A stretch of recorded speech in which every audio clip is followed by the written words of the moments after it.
वो मैं ये कह रहा था कि अगर आपने हमारा चैनल अभी तक सब्सक्राइब नहीं करा तो अब भी कर दो, नहीं तो बड़ा पछताओगे, बड़ा पछताओगे। झूठे बाटा नाम काटली गे हमर कमली गे। झूठे बाटा नाम काटली, झूठे बाटा नाम काटली। SK Music Recording Studio, Saharsa.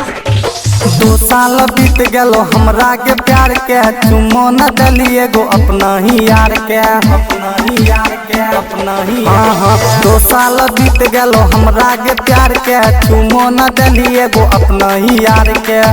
जहन गेलो टोला हाला पूरा सरियाम का दली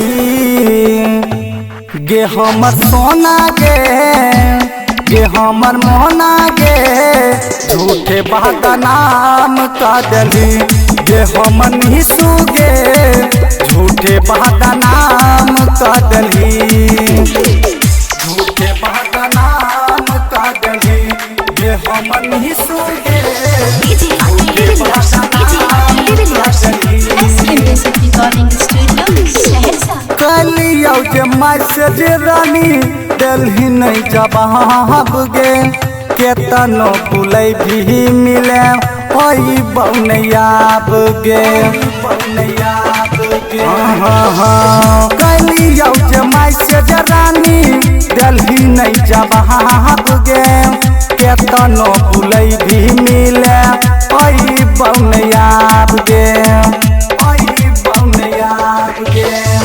तोर रह जे करी रानी तू दाऊ काम काटली गे हमर ममता गे हमर सोहना गे।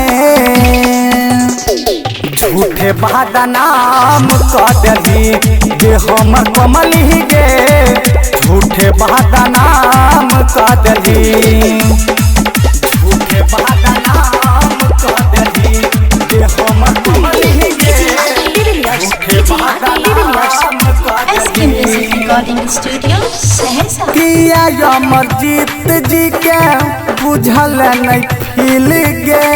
जियाल नीतीश के तू कैले मुश्किल गे, कैले मुश्किल। हाँ किया अमरजीत जी के बुझल नहीं फील गे। जियाल नीतीश के तू कैले मुश्किल गे, कैले मुश्किल गे। रहमनाज दिल खुशी के काम सब तमाम काटली